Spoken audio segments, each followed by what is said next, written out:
Hello all, welcome to Dive to Learn. This is Sonu Agrawal Todi and we are doing higher education commissions here. Today I have brought the topic about National Council of Educational Research and Training. That is, we know it much better as NCERT. Okay, so this is the topic for the NET and NTA aspirant students. So before we start the topic, don't forget to like, share, and subscribe Dive to Learn. So let us start. What is NCRT? How did it develop?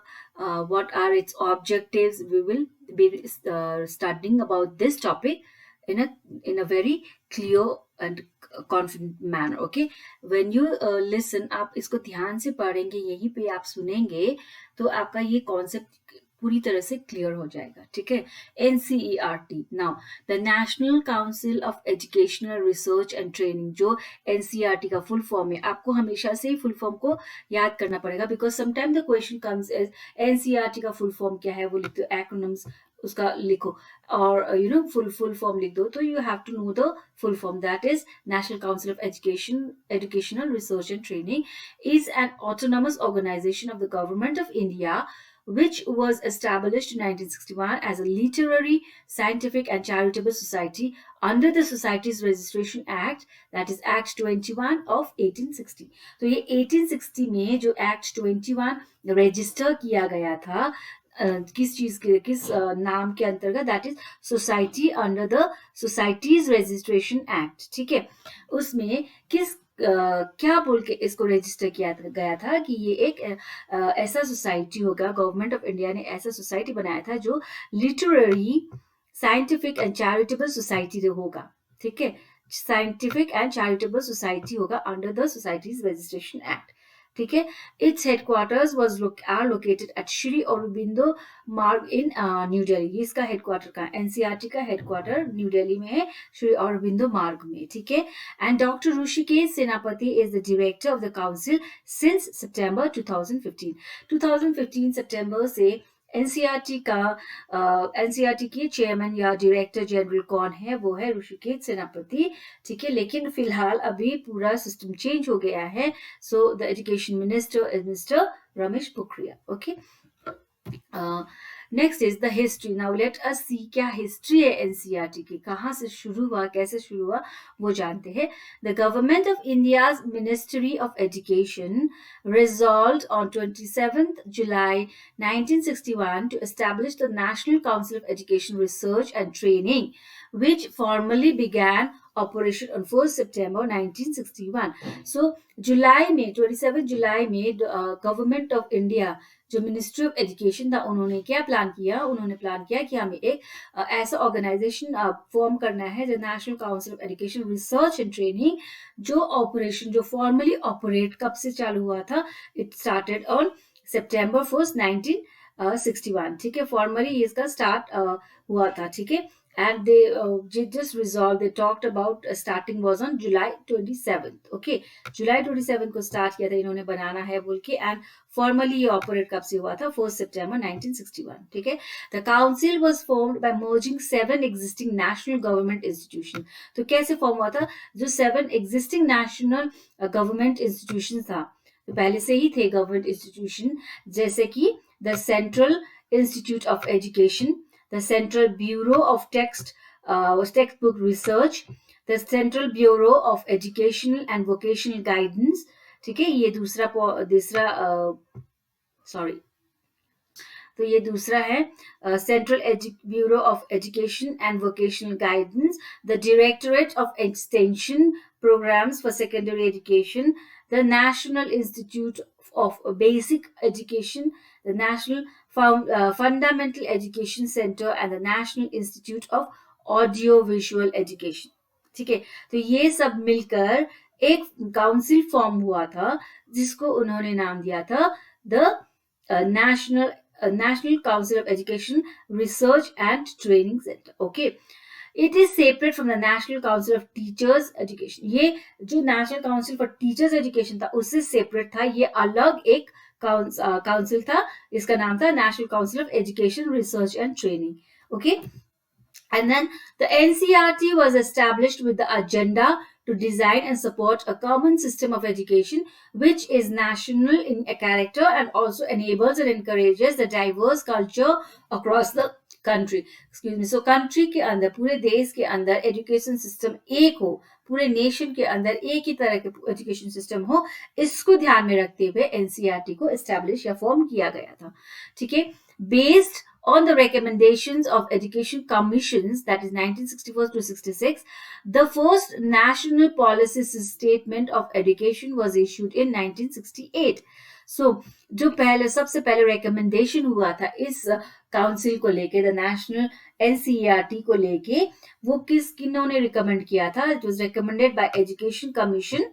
Okay, it was recommended by education commission 1964-66 में जो कार्यरत थे उस समय उन्होंने recommend किया था. ठीक है, first time. And it was issued, this recommendation was issued, और दिस जो भी ये आपको बताया गया था कि एनसीईआरटी ऐसे काम करेगा या इसके ऑब्जेक्टिव्स ये होंगे, तो वो कब से लागू हुआ था? ये 1968 से फिर स्टार्ट हुआ था.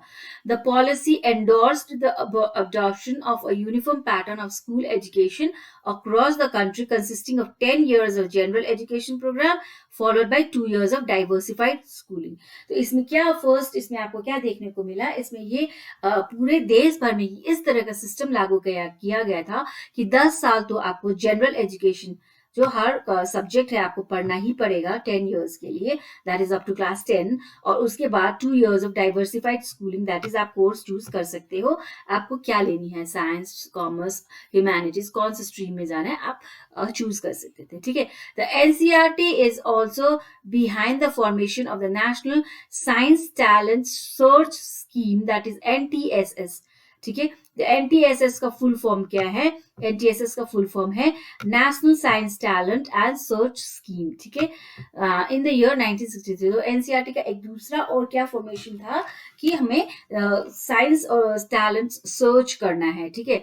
The programme was aimed at identifying nurturing the talented students in India. तो ये किस लिए लागू किया गया था? ये एनटीएसएस, ये काउंसिल क्यों बनाया गया था, ये क्यों लागू किया गया था? Because they were trying to find out the talented students in India and rewarding them with scholarship, so that जो भी टैलेंटेड स्टूडेंट्स है उनको स्कॉलरशिप देके उनका पढ़ाई में ज्यादा मदद मिल सके, इसीलिए ये एनटीएसएस फॉर्म किया गया था. ठीक है. To offer scholarship to the deserving students.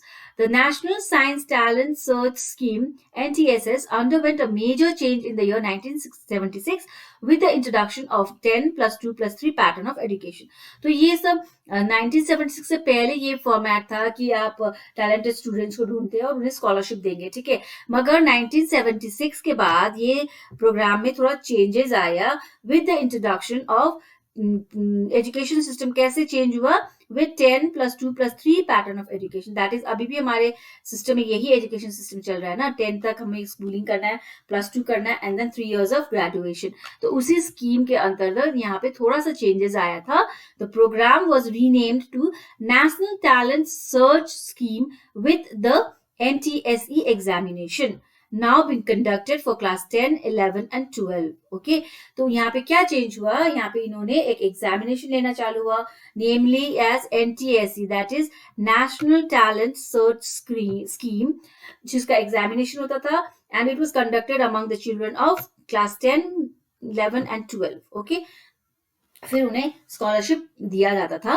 Currently the NTSE exam is conducted only for 10th class students.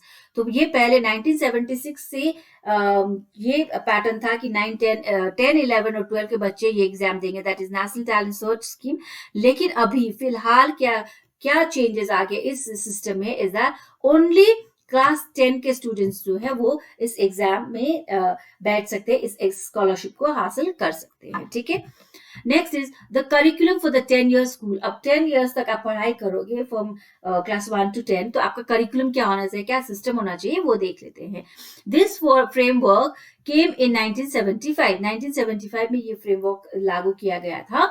It emphasized that the curriculum based on the principles laid out in the framework has to be developed on the basis of research. Thus, for NCRT, the 1970s were a decade flushed with curriculum research and development activities to narrate the content and process of education to Indian realities. So इस समय क्या था, 1970s का समय NCRT के लिए एक बहुत बड़ा डिस्कवरी कह लीजिए, डेवलपमेंट फेज पे था एनसीईआरटी, बिकॉज इसी समय, इसी ईयर के दौरान, 70s के दौरान क्या हुआ था, यहाँ पे बहुत सारे चेंजेस आए थे। वो करिकुलम में चेंजेस थे, डेवलपमेंट एक्टिविटीज में चेंजेस थे, एजुकेशन पूरा सिस्टम में चेंज था कि क्लास 10 तक आप क्या पढ़ाई करोगे, आप बच्चों को जो भी इंडियन रियलिटीज है, जो भी इंडिया से रिलेटेड जो भी अच्छा कह लीजिए, वो सोशल साइंस हो या साइंस का स्टडीज हो, मैथमेटिक्स, इंग्लिश, जो भी हो वो रिलेटेड होगा इंडियन स्टडीज के साथ। ठीक है, तो बहुत सारे हेर फेर हुए थे इस करिकुलम में at the time of 70s। ठीक है, for the curriculum of 10 years schooling. Okay, फिर क्या हुआ, National Curriculum for Elementary and Secondary School Education. फिर क्या आया, नेशनल करिकुलम कैसे चेंज हुआ elementary level and secondary education के लिए, वो देखते हैं। This revised curriculum framework was implemented in 1988 following the 1986 National Policy of Education.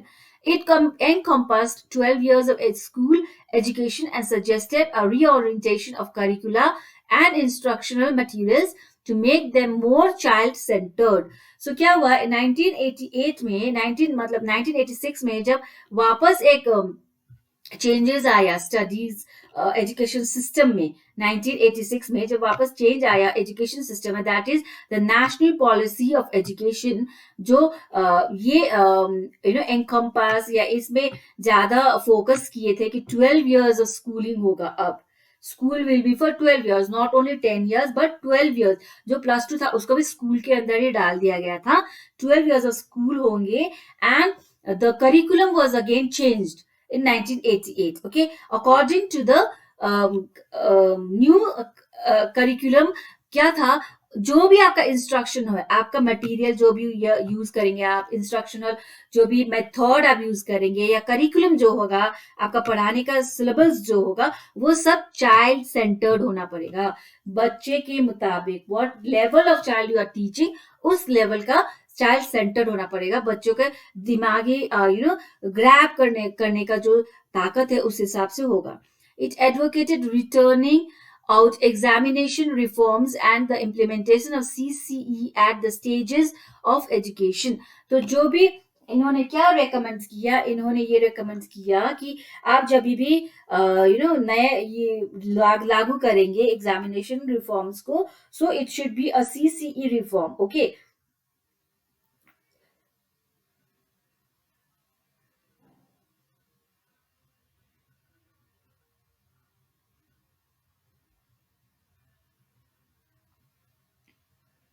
That is CCE मतलब आपका continuous and continuous and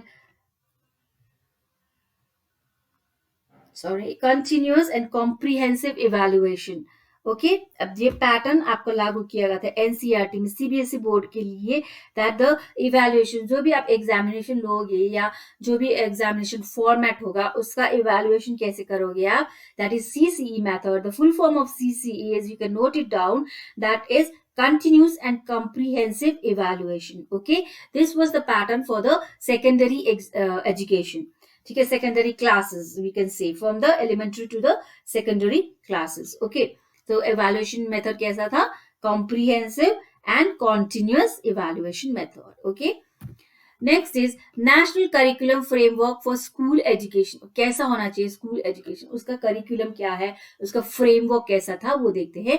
the main article about this is national curriculum framework, that is NCF। Okay, what is the full form of NCF? NCF का full form आपका होगा national curriculum framework. Okay, national curriculum framework, that is NCF, which was possessed or processed in 2005, जिसको लागू किया गया था। This framework came in 2000 में ये आया, but इसको काम करते करते ये पूरी तरह से वैलिड कब तक हुआ था, ये 2005 में हुआ था। It stressed the need for a healthful, agreeable and stress-free adolescence and reduction of the curricular content.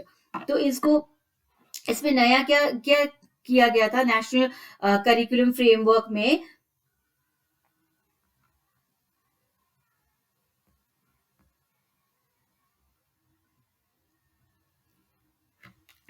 कि यहाँ पे जो भी बच्चों का स्कूल एजुकेशन होगा वो हेल्थफुल होगा, जो हेल्थ को ध्यान में रखते हुए बच्चों के दिमागी कितने कितने बड़े बच्चे हैं, किस हिसाब से उनका मेंटल ग्रोथ है, उस हिसाब से पढ़ाई करना है। स्ट्रेस फ्री, बच्चों को स्ट्रेस तो बिल्कुल भी नहीं देना है। जैसे कि we can not punish them, हम आजकल स्कूल में पनिशमेंट बैंड कर दिया गया है, बच्चों को आप पिटाई नहीं कर सकते, right? So it was a stress-free educational system that was coming up into existence. Okay, और adolescence and reduction of the curricular content. तो बच्चे जो adolescent है, जो बच्चे 13-14 साल के उम्र से ऊपर के बच्चे हैं, उनके लिए करिकुलर कंटेंट को थोड़ा रिड्यूस करके पढ़ाया जा रहा था.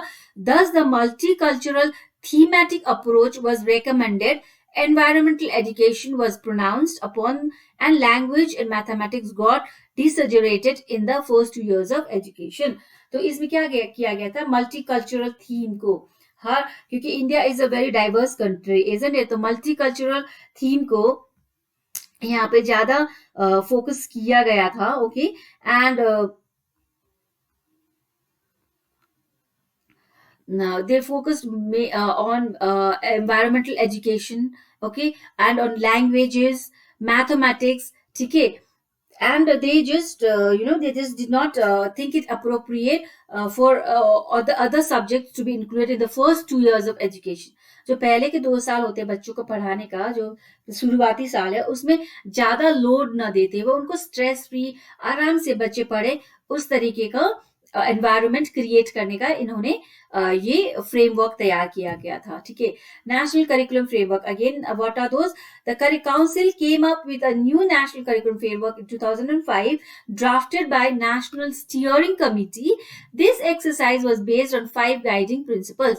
तो अगेन 2000 में जो हमारा पहले का नेशनल करिकुलम फ्रेमवर्क था, उसको फिर से रिवाइज करके 2005 में they drafted a new curriculum with the help of national steering committee. ठीक है, तो ये क्या था, ये 5 गाइडलाइंस के ऊपर या प्रिंसिपल्स के ऊपर काम करता था.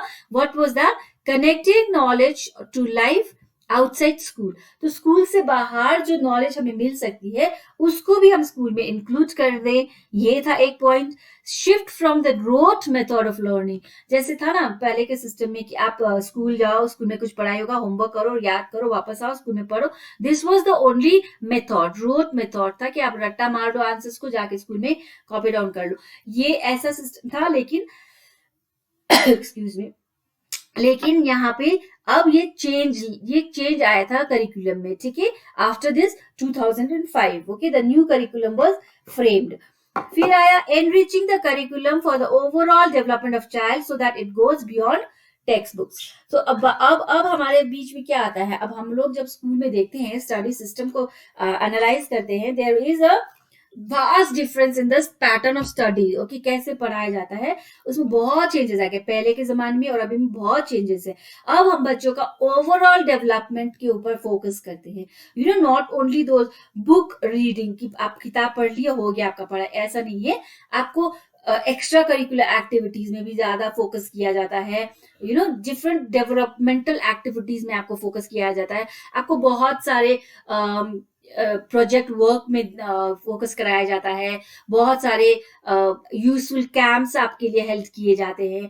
तो ये सारे बच्चों का ओवरऑल डेवलपमेंट के लिए ये सब ध्यान में देने का, ये सब इसी करिकुलम, इसी नेशनल स्टीयरिंग कमिटी के जो ड्राफ्टेड रूल्स थे, जो प्रिंसिपल गाइडलाइंस थे, उसके अंतर्गत आते हैं. ठीक है, making examination flexible and integrating them with classroom life. And जो एग्जामिनेशन था उसको बहुत फ्लेक्सिबल बना दिया, बहुत कॉम्प्लिकेटेड नहीं रखा गया एग्जामिनेशन को. ठीक है, और क्लासरूम लाइफ को बहुत ज्यादा इंटीग्रेटेड, मतलब आप बहुत ज्यादा एक दूसरे से वार्तालाप कर सकते हैं, इंटरैक्ट कर सकते हैं, ऐसा क्लासरूम लाइफ को बनाया गया था. And nurturing and identify informed by caring concern. Nurturing and identifying inform, that is आप बच्चों को क्लास में बहुत ज्यादा कंसर्न के साथ उनको नर्चर करेंगे, उनको पढ़ाएंगे. बिकॉज आजकल जैसे मैंने पहले ही बोला, आजकल punishment are not allowed in the schools, right? So आप उनको प्यार से समझा के, केयर से समझा के उनको सारा ये लेवल तक लेके आएंगे, ठीक है? That was the new curriculum, ठीक है? Now what was the logo? Logo था जो आपको यहाँ पे एक पिक्चर दिख रहा है ना, यही है लोगो एनसीईआरटी का, जो ये 3 स्वान्स जैसा दिख रहा है ना आपको यहाँ पे, this is the logo of NCERT. The design of the NCERT logo is taken from the Ashokan period, relic of the 3rd century BCE, which was founded in excavations near Maski in Raichur district, Karnataka. The motto has been taken from the Isha Upanishad and means life eternal through learning. So ये जो 3 swans आपको दिख रहा है ना, इसका meaning क्या है? Life eternal through learning. आपका लाइफ बहुत ज्यादा blessed हो जाएगा, eternal हो जाएगा through learning. The 3 intertwined swans symbolizes the integration of the 3 aspects of the work of NCERT, namely research and development, training and extension. तो ये 3 इंटरट्वाइंड या जो 3 आपस में मिले हुए जो स्वॉन्स आपको दिख रहे हैं, इसका मतलब क्या था? ये 3 एस्पेक्ट्स जो है एनसीईआरटी के मोस्ट इंपॉर्टेंट एस्पेक्ट्स, वर्क जो है उसको रिप्रेजेंट करते हैं, और वो क्या है? They are research and development, training and extension, ठीक है? तो ये 3 मोटो या सोच लीजिए या 3 मेन एस्पेक्ट्स है एनसीईआरटी के. They are research and development, training, okay, and extension of the education system. ये ही है एनसीईआरटी का मोटो, यही है एनसीईआरटी के एस्पेक्ट्स ऑफ वर्किंग. और ये 3 स्वॉन्स जो एनसीईआरटी के लोगो में है, ये भी यही रिफ्लेक्ट करते हैं, ठीक है? Now objectives. What are the objectives of NCERT? The council's objective are to promote and conduct educational research, experimentation of innovative ideas and practices. तो जो भी इनोवेटिव आइडियाज आपके पास होंगे या प्रैक्टिसेस होंगे, वो आप एजुकेशन सिस्टम के रिसर्च में लगाइए. The development of national curriculum framework, NCF 2005 syllabi and textbooks, teaching learning materials and kits, training models and strategies, audio video and ICT materials. So जो भी टेक्स्ट बुक्स, टीचिंग मटेरियल्स है, teaching methods है, training methods है, strategies है, वो सब आपका NCF, that is national curriculum framework 2005 के अंदर डेवलप कराया गया था. That was one objective of NCERT. Training of pre service and in service teachers, teacher education and national and state level functionaries. So जो भी टीचर्स प्री सर्विस, जब service में आने से पहले टीचर्स होते हैं, उन्हें ट्रेनिंग देने का फैसिलिटीज, जो टीचर सर्विस कर रहे हैं उनको ट्रेनिंग देने का facilities, and all the national and state level functionaries जो भी एडमिनिस्ट्रेशन से रिलेटेड हो, चाहे टीचिंग लर्निंग प्रोसेस से रिलेटेड हो, उनको सबको ट्रेनिंग देने का भी ऑब्जेक्टिव एनसीईआरटी का ही है. To collaborate with state, national and international organization. तो जो स्टेट के अंदर है या नेशन के देश भर में है या इंटरनेशनली जो कोलैबोरेट कर रहे हैं ऑर्गेनाइजेशंस, उनको भी साथ में लेकर काम करने का ऑब्जेक्टिव एनसीईआरटी का है, ठीक है? What are the text books? Now there are different types of text books according to different educational level, okay? Text book published by NCERT are prescribed by the Central Board of Secondary Education, that is CBSE, from classes 1 to 12, with exceptions for the few subjects. Around 19 school boards from 14 states have adopted or adapted to the books. So CBSE से ही ये books हमें publish कराया जाता है. NCERT CBSE prescribe करते हैं जो book, उसको पब्लिश करती है. और 19 स्कूल बोर्ड्स, ठीक है, 19 school boards of 14 states, different 14 states जिनमें 19 स्कूल बोर्ड्स बिलोंग है, इंक्लूडेड है, वो सब ने क्या किया? अडॉप्ट किया है ये एनसीईआरटी के पब्लिश्ड बुक्स को. जो सीबीएसई या central board of secondary education prescribe करते हैं जिन बुक्स को, उन्हीं बुक्स को ये पब्लिश करती है NCERT. And all these schools and all these different states have adopted it, okay, इनको अपनाया है. Online text books can be downloaded for free from the e Pathshala website. तो हमें ऑनलाइन भी बुक्स मिल सकते हैं, हमें इसको डाउनलोड करना होगा कहां से? ई पाठशाला वेबसाइट से, okay?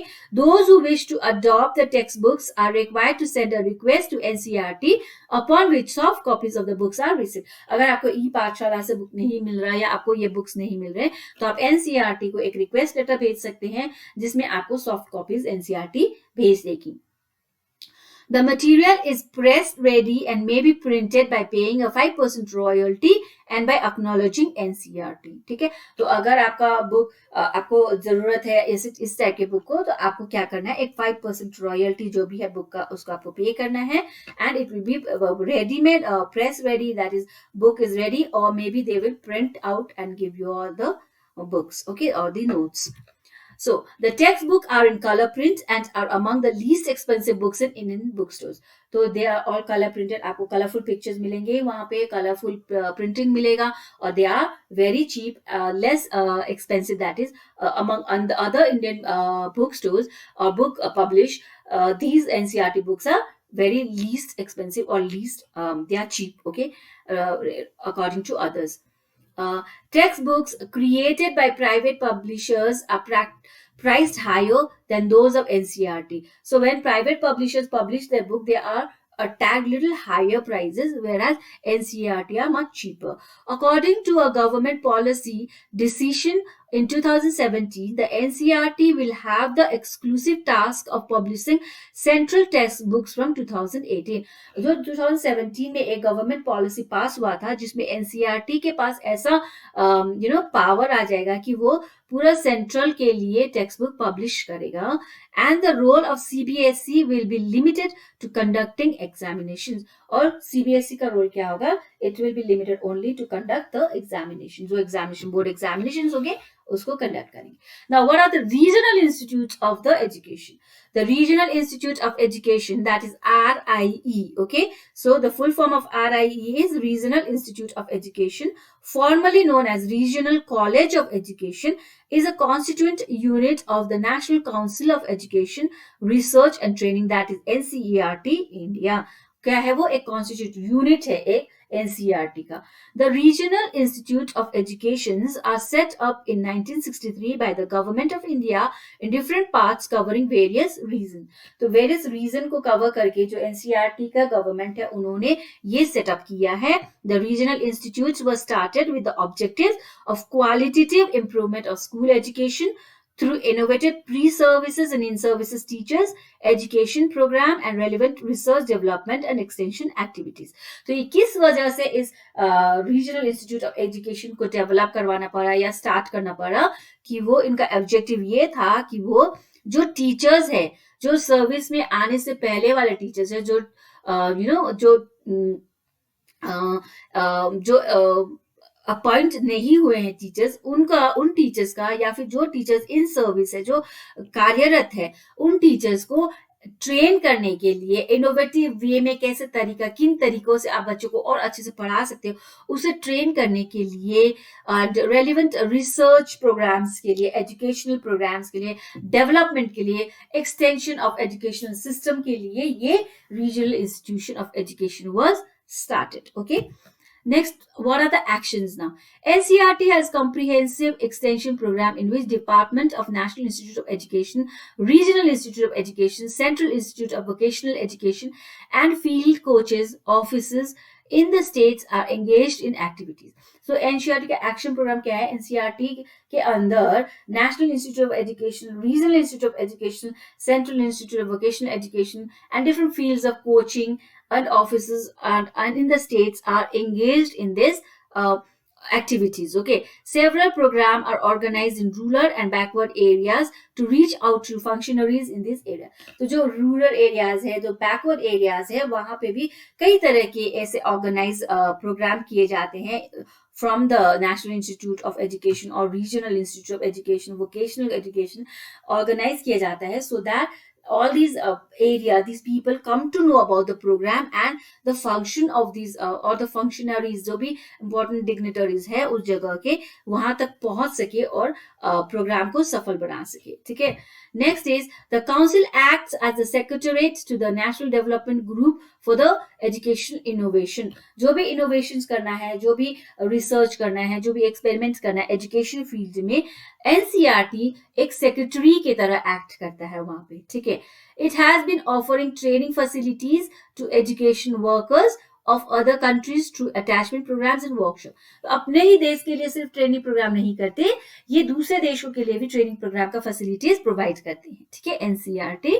The council publishes textbook for school subjects from class 1 to 12. तो ये हमने अभी पढ़ा था टेक्स्ट बुक्स के टॉपिक में कि ये काउंसिल एनसीईआरटी क्या करता है, पब्लिश करता है subject book, different subject books for classes 1 to 12. NCERT publishes books and provides sample question papers that are used in government and private school across India that follows the CBS curriculum. Not only book, but ये sample question paper भी provide करते हैं बच्चों को examination में easy हो, so that they can prepare for the examination.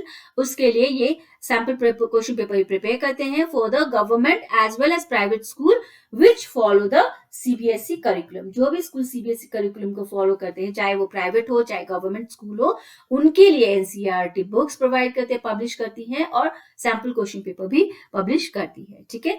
An online system named ई पाठशाला, a joint initiative of NCERT and Ministry of Human Resource Development, has been developed for the broadcasting educational e-schooling research resources including textbooks, audio, video publication and a variety of other print and non-print elements, ensuring their free access through mobile phones and tablets and for the web through laptops and desktop.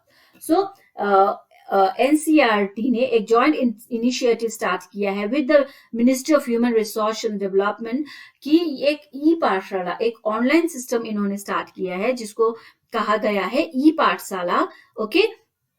And this ई पाठशाला, इसमें क्या होता है, इसमें आप इस ई पाठशाला के अंदर आप क्या कर सकते हो, आप उसके अंदर डिफरेंट टेक्स्ट बुक्स है, ऑडियो विजुअल है ना, पब्लिकेशंस है, you can find different PPTs inside there, right, power point presentations है इसके अंदर. इससे बच्चे का डेवलपमेंट, एजुकेशनल, जो भी इनको एजुकेशनल फील्ड में हेल्प चाहिए वो सारे इस ई पाठशाला में आपको मिल जाएगी online. Okay. And for that you have a free access, आपको फ्री एक्सेस मिलेगा through your mobile phone and tablets. ठीक है. And from the web through laptops and desktop और लैपटॉप में भी आपको ये अवेलेबल है through web as well as on mobile phones and tablets. तो आपको ये ई पाठशाला बहुत इजीली अवेलेबल, एक्सेसिबल है. ठीक है. So this much for today. Hope you like the video. Don't forget to like, share and subscribe Dive to Learn. Thank you.